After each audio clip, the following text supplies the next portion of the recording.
another place. You are joking, said Giovanni with contempt. That place is very bad and very expensive. It is only for tourists. We are not tourists, and he added to me, when I first came to Paris I worked in Les Halles, a long time too. Nom de Dieu. Quel boulot. I pray always never to do that again.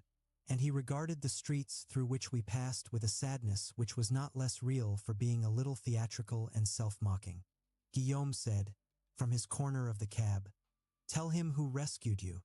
"Ah, yes," said Giovanni. "Behold my savior, my patron." He was silent a moment. Then, "You do not regret it, do you? I have not done you any harm? You are pleased with my work?" "Mais oui," said Guillaume. Giovanni sighed. "Bien, sir." He looked out of the window again whistling. We came to a corner remarkably clear. The taxi stopped. "ICI," said the driver. "ICI," Giovanni echoed. I reached for my wallet, but Giovanni sharply caught my hand, conveying to me with an angry flick of his eyelash the intelligence that the least these dirty old men could do was pay. He opened the door and stepped out into the street. Guillaume had not reached for his wallet and Jacques paid for the cab. "Ugh," said Guillaume, staring at the door of the café before which we stood. "I am sure this place is infested with vermin. Do you want to poison us?" "It's not the outside you're going to eat," said Giovanni. "You are in much more danger of being poisoned in those dreadful, chic places you always go to, where they always have the face clean. Mais, mon Dieu, les fesses." He grinned. "Face-moi confiance. Why would I want to poison you? Then I would have no job, and I have only just found out that I want to live." He and Guillaume, Giovanni still smiling, exchanged a look which I would not have been able to read even if I had dared to try, and Jacques, pushing not have been able to read even if I had dared to try, and Jacques, pushing all of us before him as though we were his chickens, said with that grin, "We can't stand here in the cold and argue. If we can't eat inside, we can drink. Alcohol kills all microbes." And Guillaume brightened suddenly. He was really remarkable, as though he carried, hidden somewhere on his person, a needle filled with vitamins, which automatically, at the blackening hour, discharged itself into his veins. "I'll les Junes de dawn," he said, and we went in. Indeed, there were young people, half a dozen at the zinc counter before glasses of red and white wine, along with others not young at all. A pockmarked boy and a very rough-looking girl were playing the pinball machine near the window. There were a few people sitting at the tables in the back, served by an astonishingly clean-looking waiter. In the gloom, the dirty walls, the sawdust-covered floor, his white jacket gleamed like snow. Behind these tables one caught a glimpse of the kitchen and the surly, obese cook. He lumbered about like one of those overloaded trucks outside, wearing one of those high, white hats, and with a dead cigar stuck between his lips. Behind the counter sat one of those absolutely inimitable and indomitable ladies, produced only in the city of Paris, but produced there in great numbers, who would be as outrageous and unsettling in any other city as a mermaid on a mountaintop.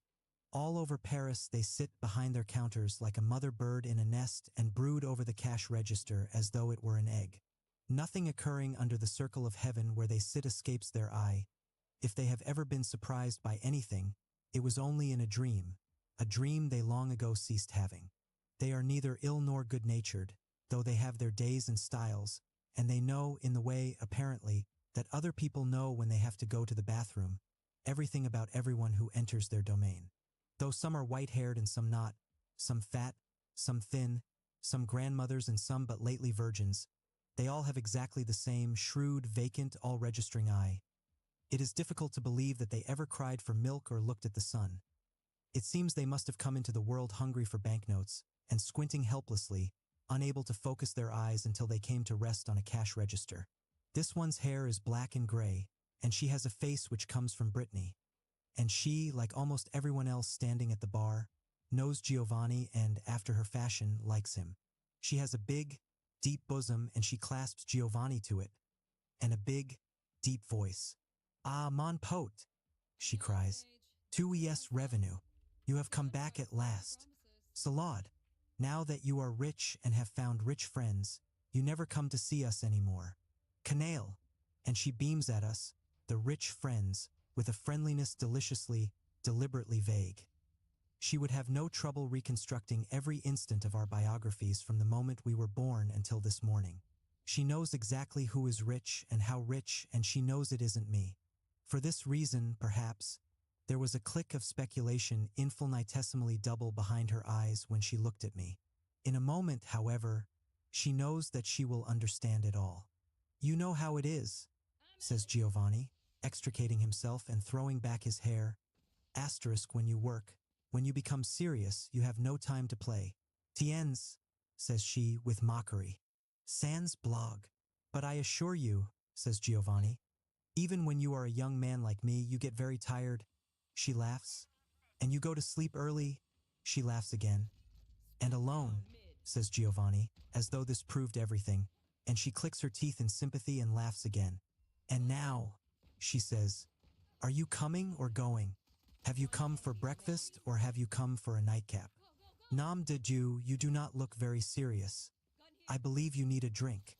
"Bien, sir," says someone at the bar. After such hard work, he needs a bottle of white wine, and perhaps a few dozen oysters. Everybody laughs. Everybody, without seeming to, is looking at us, and I am beginning to feel like part of a traveling circus. Everybody also seems very proud of Giovanni. Giovanni turns to the voice at the bar. "An excellent idea, friend," he says, "and exactly what I had in mind." Now he turns to us. "Two have not met my friends," he says, looking at me, then at the woman. "This is Monsieur Guillaume," he tells her, and with the most subtle flattening of his voice, "my patron. He can tell you if I am serious." "Ah," she dares to say, but I cannot tell if he is, and covers this daring with a laugh.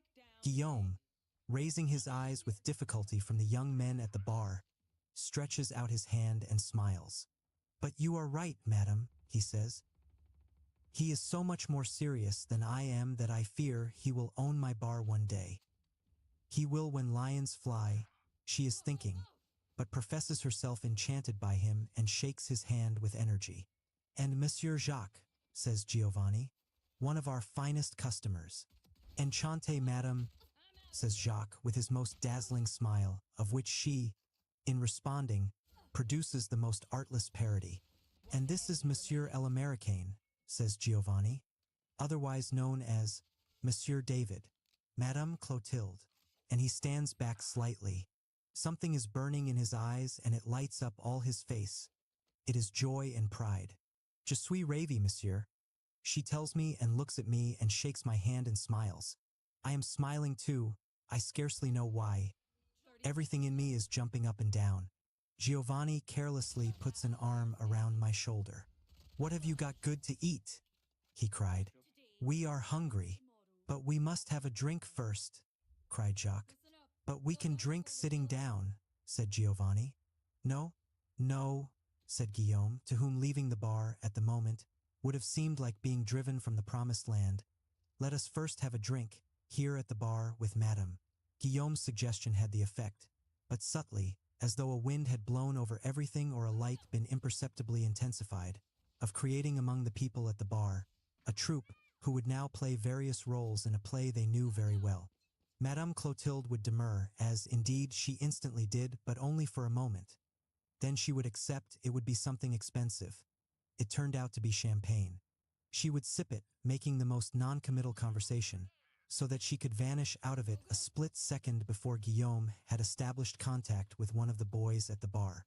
As for the boys at the bar, they were each invisibly preening, having already calculated how much money he and his copine would need for the next few days, having already appraised Guillaume to within a decimal of that figure, and having already estimated how long Guillaume as a fountainhead would last, and also how long they would be able to endure him.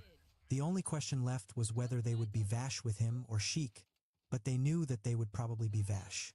There was also Jacques, who might turn out to be a bonus or merely a consolation prize. There was me, of course, another matter altogether, innocent of apartments, soft beds, or food, a candidate, therefore, for affection, but, as Giovanni's mome, out of honorable reach. Their only means, practically at least, of conveying their affection for Giovanni and me was to relieve us of these two old men, so that there was added, to the roles they were about to play, a certain jolly aura of conviction and, to self-interest, an altruistic glow. I ordered black coffee and a cognac, a large one. Giovanni was far from me, drinking mark between an old man, who looked like a receptacle of all the world's dirt and disease, and a young boy, a redhead, who would look like that man one day, if one could read, in the dullness of his eye, anything so real as a future. Now, however, he had something of a horse's dreadful beauty. Some suggestion, too, of the storm trooper. Covertly, he was watching Guillaume. He knew that both Guillaume and Jacques were watching him. Guillaume chatted, meanwhile, with Madame Clotilde. They were agreeing that business was awful, that all standards had been debased by the nouveau riche, and that the country needed de Gaulle. Luckily, they had both had this conversation so many times before that it ran, so to speak, all by itself, demanding of them nothing in the way of concentration. Jacques would shortly offer one of the boys a drink, but, for the moment, he wished to play uncle to me. "How do you feel?" he asked me. "This is a very important day for you." "I feel fine," I said. "How do you feel?" "Like a man," he said, "who has seen a vision." "Yes," I said. "Tell me about this vision." "I am not joking," he said. "I am talking about you. You were the vision. You should have seen yourself tonight. You should see yourself now." I looked at him and said nothing. "You are how old?" 26 or 7. "I am nearly twice that, and let me tell you, you are lucky. You are lucky that what is happening to you now is happening now and not when you are 40 or something like that, when there would be no hope for you and you would simply be destroyed." "What is happening to me?" I asked. I had meant to sound sardonic, but I did not sound sardonic at all. He did not answer this, but sighed, looking briefly in the direction of the redhead. Then he turned to me. "Are you going to write to Hella?" "I very often do," I said. "I suppose I will again." "That does not answer my question." "Oh, I was under the impression that you had asked me if I was going to write to Hua." "Well, let's put it another way. Are you going to write to Hella about this night and this morning?" "I really don't see what there is to write about. But what's it to you if I do or I don't?" He gave me a look full of a certain despair which I had not, till that moment, known was in him, frightened me. "It's not," he said, "what it is to me. It's what it is to you, and to her, and to that poor boy yonder who doesn't know that when he looks at you the way he does. He is simply putting his head in the lion's mouth. Are you going to treat them as you've treated me? You? What have you to do with all this? How have I treated you?" "You have been very unfair to me," he said. "You have been very dishonest." This time I did sound sardonic. "I suppose you mean that I would have been fair. I would have been honest if I had, you could have been fair to me by despising me a little less. I'm sorry, but I think, since you bring it up, that a lot of your life is despicable." "I could say the same about yours," said Jacques. "There are so many ways of being despicable it quite makes one's head spin. But the way to be really despicable is to be contemptuous of other people's pain. You ought to have some apprehension that the man you see before you was once even younger than you are now and arrived at his present wretchedness by imperceptible degrees." There was silence for a moment, threatened, from a distance, by that laugh of Giovanni's. "Tell me," I said at last, "is there really no other way for you but this? To kneel down forever before an army of boys for just 5 dirty minutes in the dark?"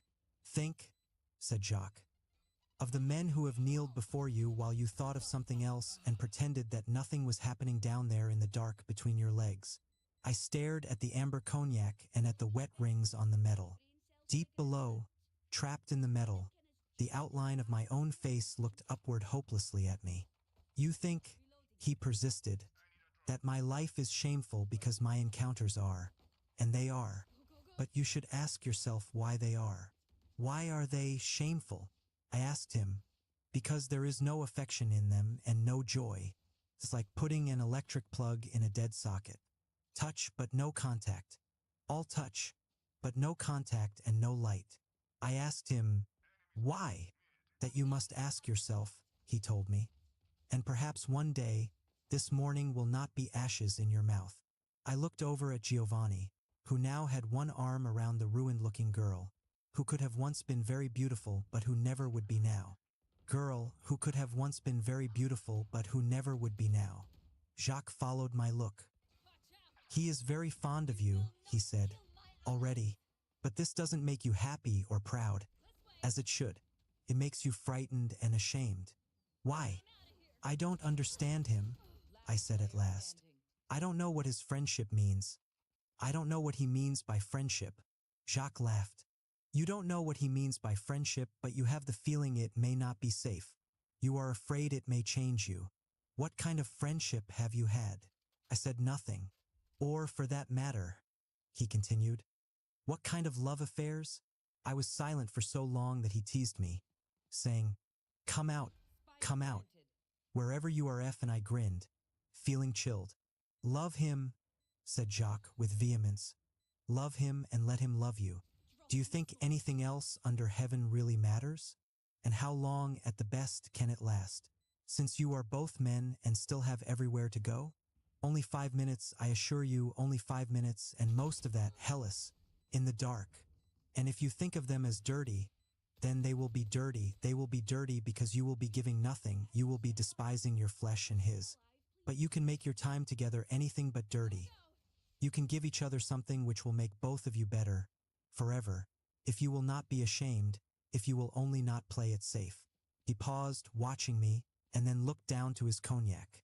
You play it safe long enough, he said in a different tone, and you'll end up trapped in your own dirty body, forever and forever and forever, like me. And he finished his cognac, ringing his glass slightly on the bar to attract the attention of Madame Clotilde. She came at once, beaming, and in that moment Guillaume dared to smile at the redhead. Madame. Clotilde poured Jacques a fresh cognac and looked questioningly at me, the bottle poised over my half-full glass. I hesitated. "Et pourquoi pas?" she asked with a smile. So I finished my glass and she filled it. Then, for the briefest of seconds, she glanced at Guillaume, who cried, "Atlurukin la, what's the redhead drinking, Madame?" Clotilde turned with the air of an actress about to deliver the severely restrained last lines of an exhausting and mighty part. "On t'offre, Pierre," she said, majestically. "What will you have?" Holding slightly aloft meanwhile the bottle containing the most expensive cognac in the house. "Je prendrai un petit cognac," Pierre mumbled after a moment, and, oddly enough, he blushed, which made him, in the light of the pale, just rising sun, resemble a freshly fallen angel. "Madame." Clotilde filled Pierre's glass and, amid a beautifully resolving tension, as of slowly dimming lights, replaced the bottle on the shelf and walked back to the cash register. Offstage, in effect, into the wings, where she began to recover herself by finishing the last of the champagne. She sighed and sipped and looked outward contentedly into the slowly rising morning.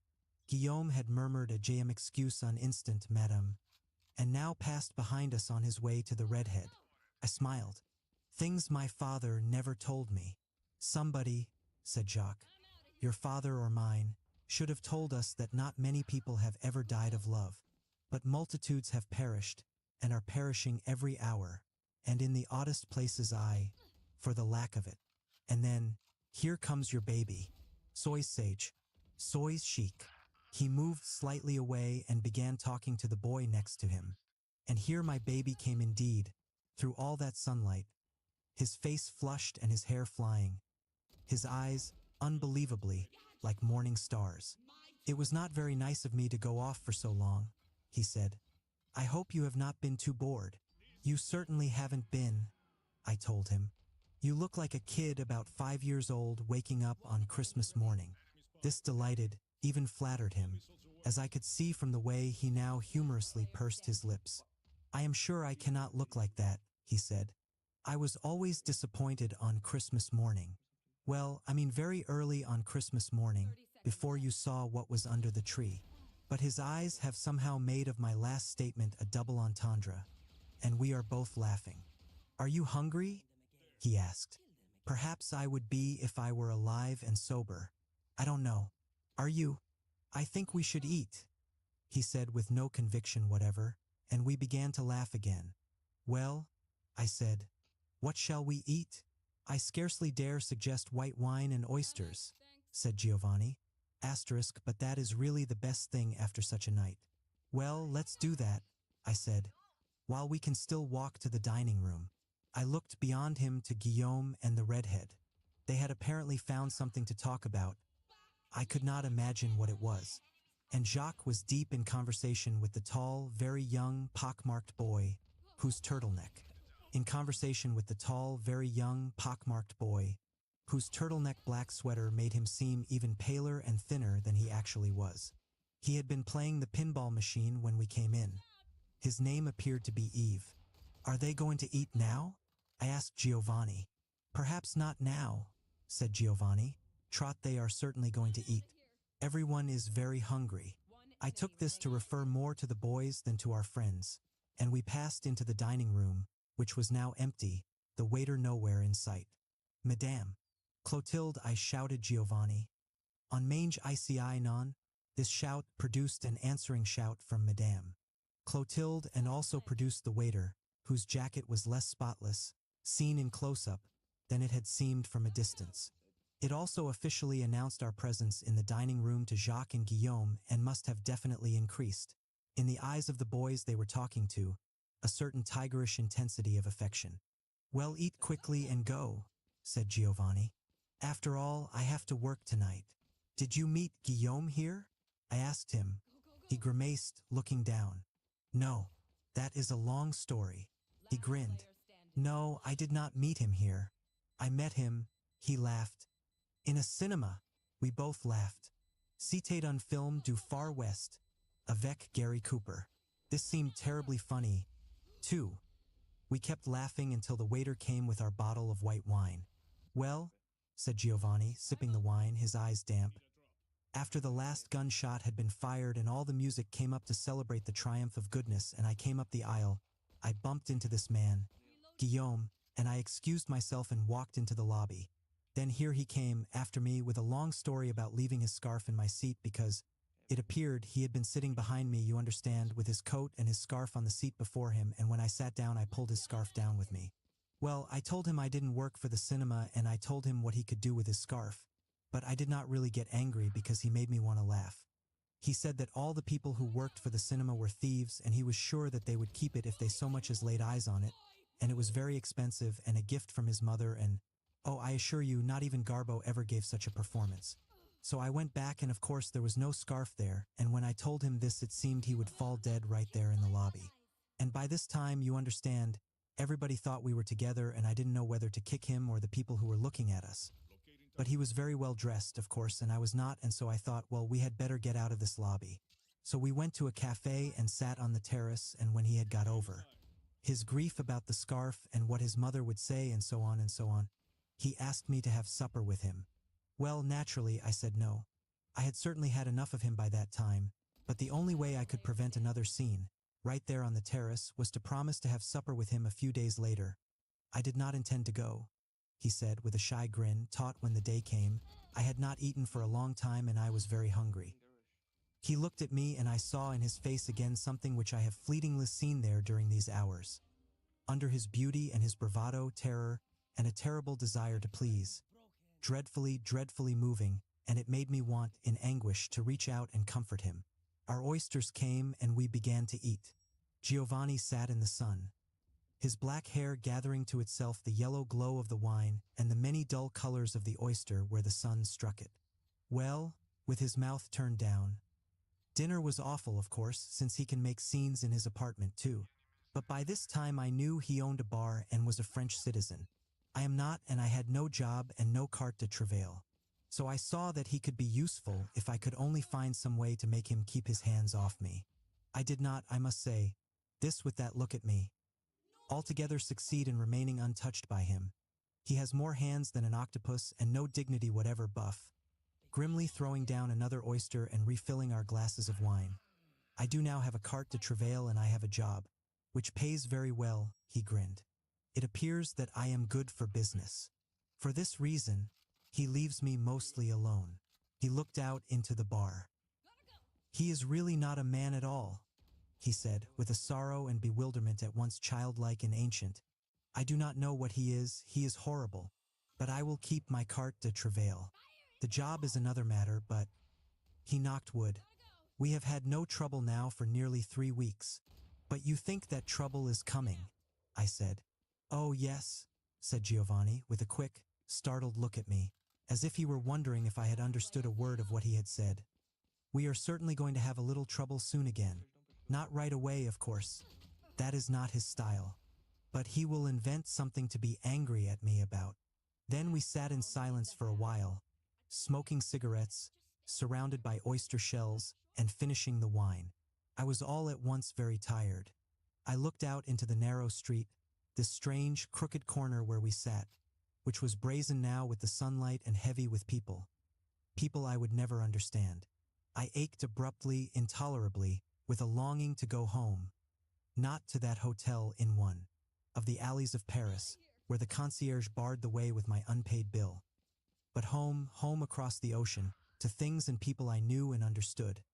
To those things, those places, those people which I would always helplessly, and in whatever bitterness of spirit, love above all else. I had never realized such a sentiment in myself before, and it frightened me.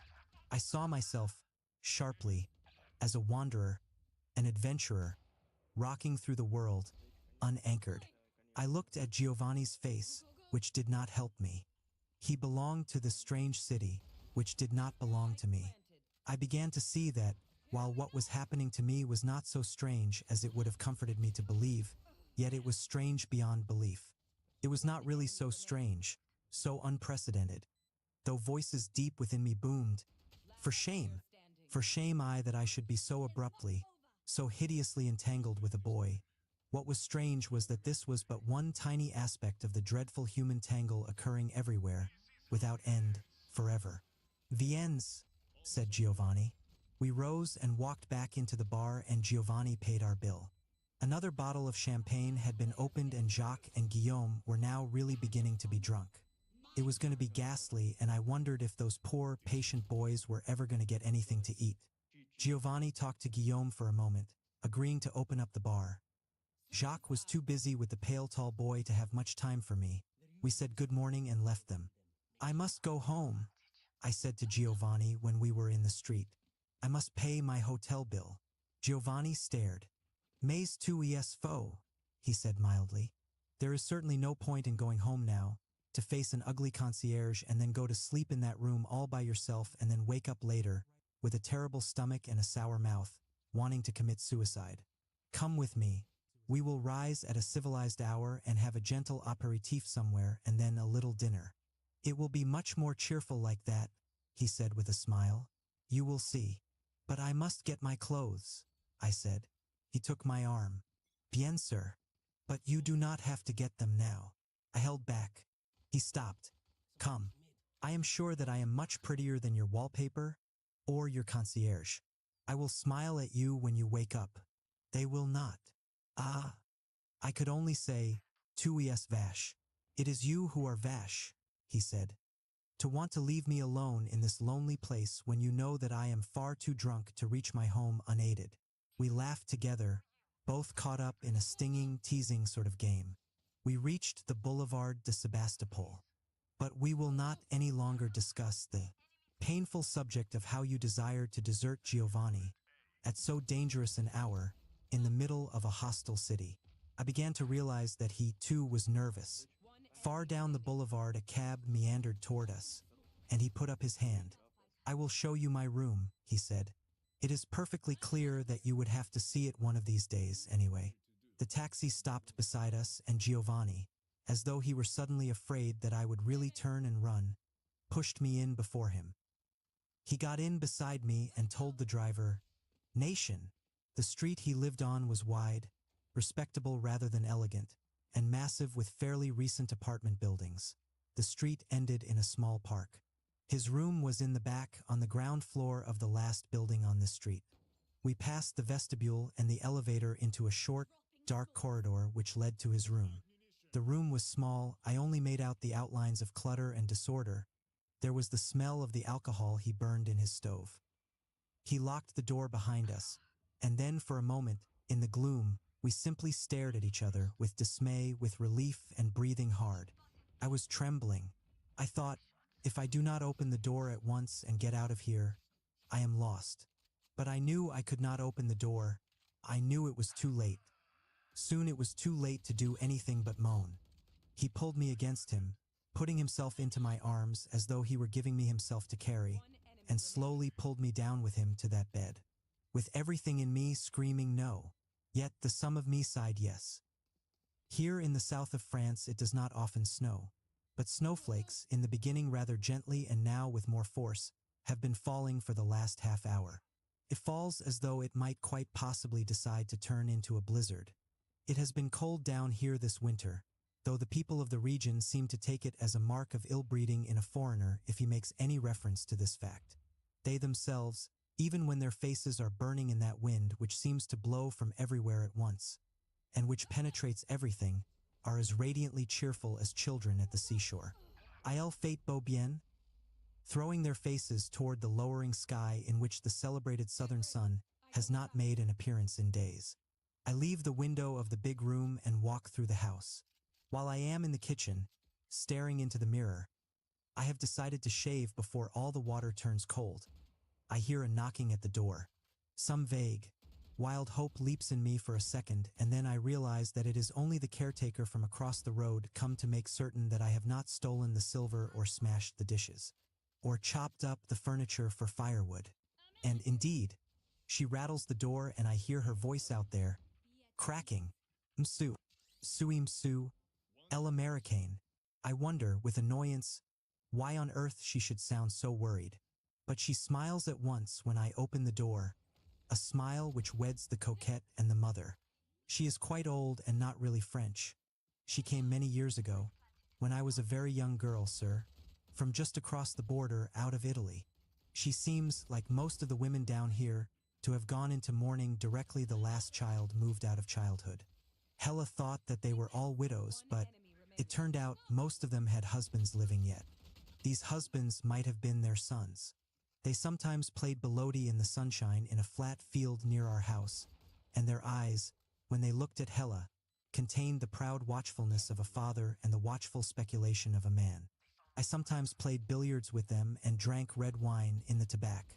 But they made me tense, with their ribaldries, their good nature, their fellowship, the life written on their hands and in their faces and in their eyes.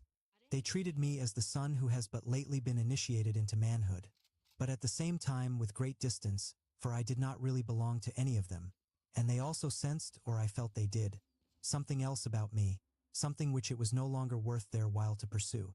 This seemed to be in their eyes when I walked with Hella and they passed us on the road, saying very respectfully, "Salut, Monsieur Dame." They might have been the sons of these women in black, come home after a lifetime of storming and conquering the world, home to rest and be scolded and wait for death, home to those breasts, now dry, which had nourished them in their beginnings. Flakes of snow have drifted across the shawl which covers her head, and hang on her eyelashes and on the wisps of black and white hair not covered by the shawl. She is very strong yet, though now a little bent, a little breathless. "Bonsoir, monsieur. Vous n'êtes pas malade?"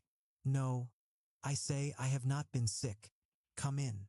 She comes in, closing the door behind her, and allowing the shawl to fall from her head. I still have my drink in my hand, and she notices this in silence. "Eh bien," she says, "tant mieux, but we have not seen you for several days. You have been staying in the house," and her eyes search my face. I am embarrassed and resentful. Yet it is impossible to rebuff something at once shrewd and gentle in her eyes and voice.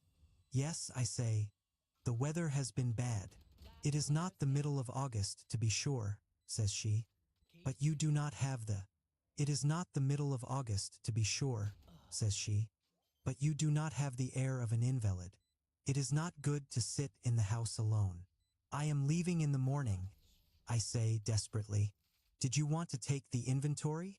"Yes," she says, and produces from one of her pockets the list of household goods I signed upon arrival. "It will not be long. Let me start from the back." We start toward the kitchen. On the way, I put my drink down on the night table in my bedroom.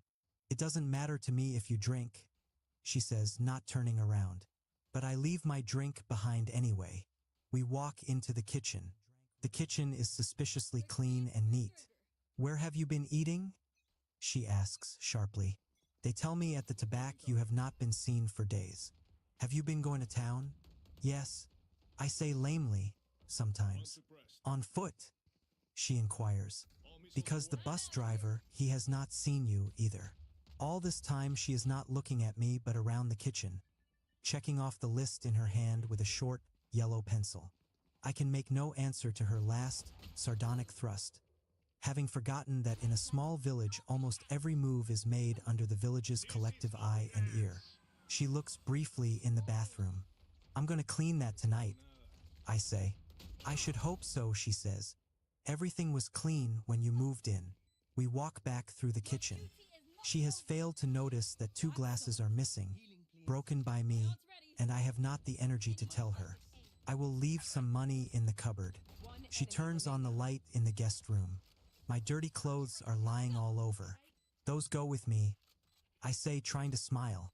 You could have come just across the road, she says. I would have been glad to give you something to eat. A little soup, something nourishing. I cook every day for my husband. What difference does one more make? This touches me, but I do not know how to indicate it, and I cannot say, of course, that eating with her and her husband would have stretched my nerves to the breaking point. She is examining a decorative pillow. Are you going to join your fiancé? She asks. I know I ought to lie, but somehow I cannot. I am afraid of her eyes. I wish now that I had my drink with me. No, I say flatly. She has gone to America. Tiens, she says. And you? Do you stay in France? She looks directly at me. For a while, I say. I am beginning to sweat. It has come to me that this woman, a peasant from Italy, must resemble, in so many ways, the mother of Giovanni. I keep trying not to hear her howls of anguish. I keep trying not to see in her eyes what would surely be there if she knew that her son would be dead by morning, if she knew what I had done to her son. But, of course, she is not Giovanni's mother. It is not good, she says. It is not right for a young man like you to be sitting alone in a great big house with no woman. She looks, for a moment, very sad, starts to say something more and thinks better of it. I know she wants to say something about Hella, whom neither she nor any of the other women here had liked. But she turns out the light in the guest room and we go into the big bedroom, the master bedroom, which Hella and I had used, not the one in which I have left my drink. This too is very clean and orderly. She looks about the room and looks at me and smiles. You have not been using this room lately, she says. I feel myself blushing painfully. She laughs. But you will be happy again, she says. You must go and find yourself another woman, a good woman, and get married and have babies. Yes, that is what you ought to do, she says, as though I had contradicted her. And before I can say anything, where is your maman? She is dead. Ah, she clicks her teeth in sympathy. That is sad. And your papa? Is he dead too? No, he is in America. Povera bambino. She looks at my face. I am really helpless in front of her, and if she does not leave soon, she will reduce me to tears or curses. But you do not have the intention of just wandering through the world like a sailor? I am sure that would make your mother very unhappy. You will make a home someday? Yes, surely. Someday. She puts her strong hand on my arm. Even if your maman, she is dead, that is very sad. Your papa will be very happy to see bambinos from you. She pauses, her black eyes soften. She is looking at me, but she is looking beyond me, too. We had 3 sons. 2 of them were killed in the war. In the war, too, we lost all our money. It is sad, is it not, to have worked so hard all one's life in order to have a little peace in one's old age and then to have it all taken away? Almost killed my husband. He has never been the same since. Then I see that her eyes are not merely shrewd. They are also bitter and very sad. She shrugs her shoulders. All what can one do? It is better not to think about it. Then she smiles. But our last son, he lives in the north. He came to see us 2 years ago, and he brought with him his little boy. His little boy, he was only 4 years old then. He was so beautiful. Mario, he is called. She gestures. It is my husband's name. They stayed about 10 days and we felt young again. She smiles again. Carrot, especially my husband. And she stands there a moment with this smile on her face. Then she asks, abruptly, do you pray? I wonder if I can stand this another moment. Asterisk no. I stammer. Tiamo, not often. But you are a believer? I smile. It is not even a patronizing smile, though perhaps I wish it could be. Yes. But I wonder what my smile could have looked like. It did not reassure her. Two must pray, she says very soberly. I assure you, even just a little prayer from time to time, light a little candle. If it were not for the prayers of the blessed saints, one could not live in this world at all. I speak to you, she says, drawing herself up slightly, as though I were your mammon. Do not be offended. But I am not offended. You are very nice. You are very nice to speak to me this way. She smiles a satisfied smile. Men, not just babies like you, but old men too. They always need a woman to tell them the truth. Les hommes, elles sont impossibles. And she smiles and forces me to smile at the cunning of this universal joke, and turns out the light in the master bedroom. We go down the hall again, thank heaven, to my drink. This bedroom, of course, is quite untidy. The light burning, my bathrobe, books, dirty socks, and a couple of dirty glasses, and a coffee cup half full of stale coffee, lying around all over the place, and the sheets on the bed a tangled mess. I'll fix this up before morning, I say. Bien, sir, she sighs. Two really must take my advice, monsieur, and get married. This suddenly we both laugh. Then I finish my drink. The inventory is almost done. We go into the last room, the big room where the bottle is, before the window. She looks at the bottle, then at me. But you will be drunk by morning, she says. Oh no, I'm taking the bottle with me. It is quite clear that she knows this is not true, but she shrugs her shoulders. Again. Then she becomes, by the act of wrapping the shawl around her head, very formal, even a little shy. Now that I see she is about to leave, I wish I could think of something to make her stay. When she has gone back across the road, the night will be blacker and longer than ever. I have something to say to her, but of course it will never be said. I feel that I want to be forgiven. I want her to forgive me, but I do not know how to state my crime. My crime, in some odd way, is in being a man, and she knows all about this already. It is terrible how naked she makes me feel, like a half-grown boy, naked before his mother. She puts out her hand. I take it awkwardly. Bon voyage, monsieur. I hope that you were happy while you were here and that, perhaps, one day, you will visit us again. She is smiling and her eyes are kind, but now the smile is purely social. It is the graceful termination of a business deal. Thank you, I say. Perhaps I will be back next year. She releases my hand and we walk to the door. Oh, she says at the door. Please do not wake me up in the morning. Put the keys in my mailbox. I do not anymore have any reason to get up so early. Surely, I smile and open the door. Good night, madam. Bonsoir, monsieur. Adieu. She steps out into the darkness. But there is a light coming from my house and from her house across the road. The town lights glimmer beneath us and I hear, briefly, the sea again. She walks a little away from me and turns. Souvenez-vous, she tells me. One must make a little prayer from time to time, and I close the door. She has made me realize that I have much to do before morning. I decide to clean the bathroom before I allow myself another drink. And I begin to do this, first scrubbing out the tub, then running water into the pail to mop the floor. The bathroom is tiny and square, with one frosted window. It reminds me of that claustrophobic room in Paris. Giovanni had had great plans for remodeling the room, and there was a time, when he had actually begun to do this, when we lived with plaster all over everything and bricks piled on the floor. We took packages of bricks out of the house at night and left them in the streets. I suppose they will come for him early in the morning, perhaps just before dawn, so that the last thing Giovanni will ever see will be that gray, lightless sky over Paris, beneath which we stumbled homeward together so many desperate and drunken mornings. Chapter 1. I remember that